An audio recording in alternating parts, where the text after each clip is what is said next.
नमस्कार, ये आकाशवाणी शिमला है। अब आप पूनम शर्मा से प्रादेशिक समाचार सुनिए। आज के मुख्य समाचार।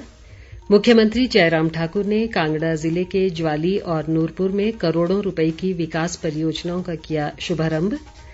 केंद्र सरकार ने शिमला शहर के लिए 229 करोड़ रुपए की मल शोधन परियोजना को दी मंजूरी।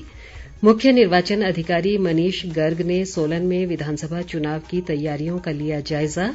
और चंबा की विश्व प्रसिद्ध मणिमहेश यात्रा संपन्न। शाही स्नान पर करीब 40,000 श्रद्धालुओं ने डल झील में लगाई डुबकी। अब समाचार विस्तार से। मुख्यमंत्री जयराम ठाकुर ने कांगड़ा जिले के ज्वाली में नया विकास खंड कार्यालय खोलने की घोषणा की है। उन्होंने आज क्षेत्र में करीब 9 करोड़ 11 लाख रुपए की लागत वाली 4 विकास परियोजनाओं के लोकार्पण किए। मुख्यमंत्री ने लोगों की सुविधा के लिए स्थानीय अस्पताल को 100 बिस्तरों के अस्पताल में स्तरोन्नत करने की भी घोषणा की। बाद में प्रगतिशील हिमाचल स्थापना के 75 वर्ष समारोह को संबोधित करते हुए उन्होंने लोगों से राज्य में डबल इंजन सरकार सुनिश्चित करने के लिए विधानसभा चुनावों में भाजपा का समर्थन करने का आग्रह किया। इससे पहले मुख्यमंत्री ने प्रदेश के लिए प्रधानमंत्री फसल बीमा योजना के तहत मेरी पॉलिसी मेरे हाथ कार्यक्रम का भी शुभारंभ किया। वन मंत्री राकेश पठानिया और स्थानीय विधायक अर्जुन ठाकुर भी इस दौरान मौजूद रहे। मुख्यमंत्री ने नूरपुर में भी प्रगतिशील हिमाचल स्थापना के 75 वर्ष कार्यक्रम की अध्यक्षता की। उन्होंने क्षेत्र के बरंडा में स्नातक महाविद्यालय खोलने की घोषणा की और चक्की खड्ड से 39 करोड़ रुपए से बनी पेयजल आपूर्ति योजना का लोकार्पण किया। केंद्र सरकार ने शिमला शहर के लिए 229 करोड़ रुपए की मलशोधन परियोजना को स्वीकृति दी है। शहरी विकास मंत्री सुरेश भारद्वाज ने आज शिमला में बताया कि ये परियोजना वर्ष 2025 तक पूरी की जाएगी और इससे शहर को आने वाले 30 वर्षों तक मल निकासी की सुविधा मिलेगी। उन्होंने कहा कि इस परियोजना के लिए विश्व बैंक द्वारा प्रोग्राम फॉर रिजल्ट के तहत वित्तीय सहायता दी जाएगी। भारद्वाज ने बताया कि शिमला जल प्रबंधन निगम लिमिटेड द्वारा शहर में करीब 230 किलोमीटर पाइपें बिछाई जाएंगी ताकि मल निकासी की सुविधा देने के लिए एक नई व्यवस्था बनाई जा सके। स्वास्थ्य मंत्री राजीव सैजल ने कहा है कि राज्य सरकार आयुष चिकित्सकों की मांगों पर सहानुभूतिपूर्वक विचार करेगी।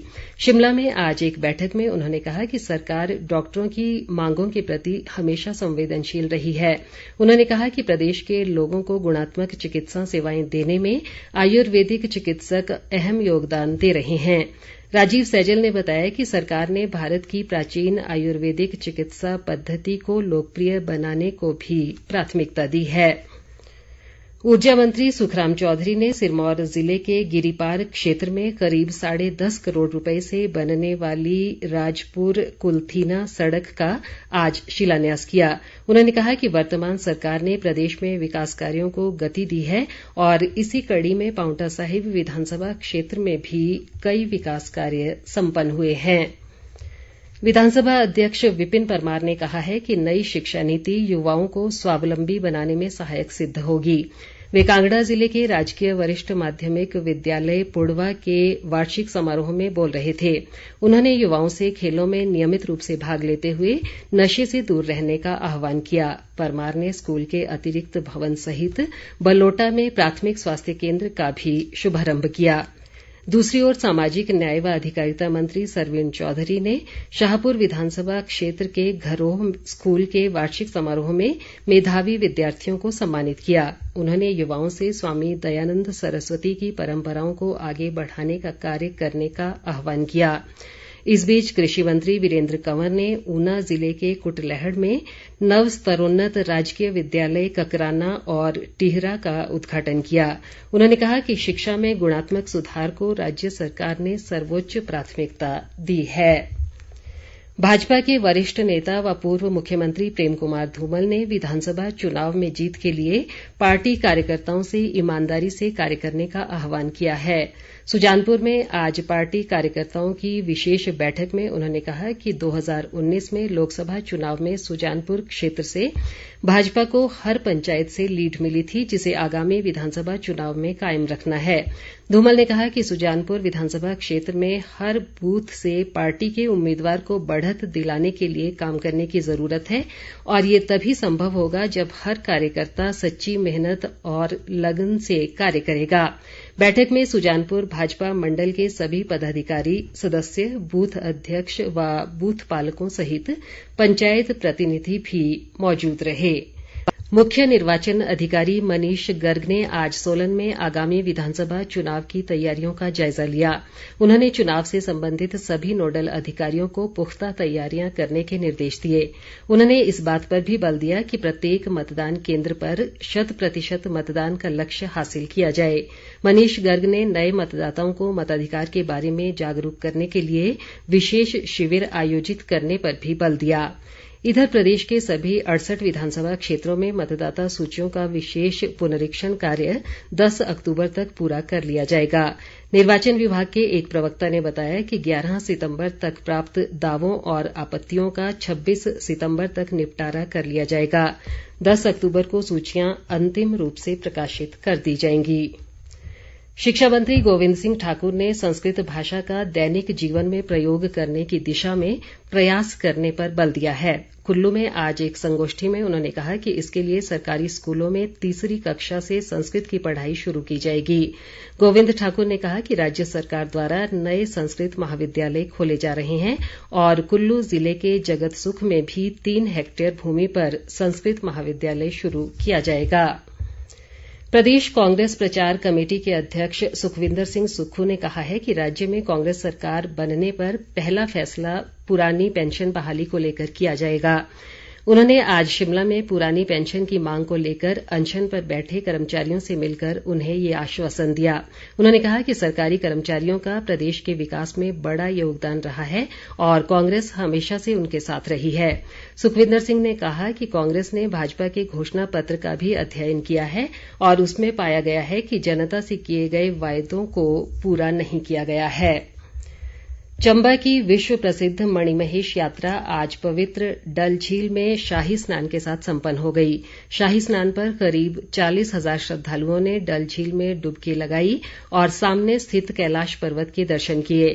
हमारे संवाददाता के अनुसार 15 दिनों तक चली मणिमहेश यात्रा के दौरान लाखों की संख्या में श्रद्धालुओं ने डल झील में स्नान किया। उल्लेखनीय है कि मणिमहेश यात्रा के दौरान समुद्र तल से करीब 13,500 फुट की ऊंचाई पर स्थित पवित्र डल झील में देश के विभिन्न राज्यों से श्रद्धालु स्नान करते हैं। केंद्रीय जल शक्ति मंत्री गजेंद्र सिंह शेखावत और मुख्यमंत्री जयराम ठाकुर 8 सितंबर को मंडी जिले के धर्मपुर विधानसभा क्षेत्र के दौरे पर रहेंगे। इस दौरान वे क्षेत्र में करोड़ों रुपए की विकास परियोजनाओं के लोकार्पण व शिलान्यास करेंगे। केंद्रीय सूचना व प्रसारण मंत्री अनुराग सिंह ठाकुर भी इस दौरान मौजूद रहेंगे। केंद्रीय मंत्री के दौरे की तैयारियों को लेकर प्रदेश के जल शक्ति मंत्री महेंद्र सिंह ठाकुर ने आज धर्मपुर के रखो और टिहरा में समीक्षा बैठकें की और जरूरी दिशा निर्देश दिए। प्रदेश भाजपा अध्यक्ष सुरेश कश्यप ने कहा है कि विधानसभा चुनाव से पहले ही कांग्रेस बिखरने लगी है। उन्होंने कहा कि हालत ये हो गई है कि प्रदेश में कांग्रेस का कोई संगठन ही नहीं बचा है। सुरेश कश्यप ने कहा कि कांग्रेस के बिखराव का अंदाजा इसी बात से लगाया जा सकता है कि चुनावों की घोषणाएं करवाने के लिए दूसरे राज्य के मुख्यमंत्री को बार बार बुलाना पड़ रहा है। उन्होंने कहा कि कांग्रेस के अलग थलग पड़ने के कारण ही कई नेता भाजपा में शामिल हो रहे हैं। भाजपा नेता व एपीएमसी के अध्यक्ष नरेश शर्मा ने कहा है कि सरकार बागवानों के संरक्षण के लिए काम कर रही है। शिमला में एक पत्रकार वार्ता में उन्होंने कहा कि बागवानों के लिए हाई पावर कमेटी की बैठक में ठोस निर्णय लिए गए हैं जिससे उन्हें लाभ होगा। उन्होंने कहा कि बागवानों को सेब के अच्छे दाम मिलें और उनकी समस्याएं दूर हों, इसके लिए भी कमेटी कार्य कर रही है। राज्यसभा की उपसभापति व भाजपा महिला मोर्चा की राष्ट्रीय महासचिव इंदु गोस्वामी ने कहा है कि प्रधानमंत्री नरेंद्र मोदी के नेतृत्व में विभिन्न योजनाओं से महिलाओं को सम्मान मिला है। कुल्लू में आज महिला मोर्चा के महासम्मेलन में उन्होंने कहा कि केंद्र सरकार ने महिला सशक्तिकरण के लिए कई योजनाएं शुरू की हैं। उन्होंने कहा कि ये निश्चित है कि प्रदेश में भाजपा की सरकार रिपीट होगी और मुख्यमंत्री जयराम ठाकुर के नेतृत्व में विकास के नए आयाम स्थापित होंगे।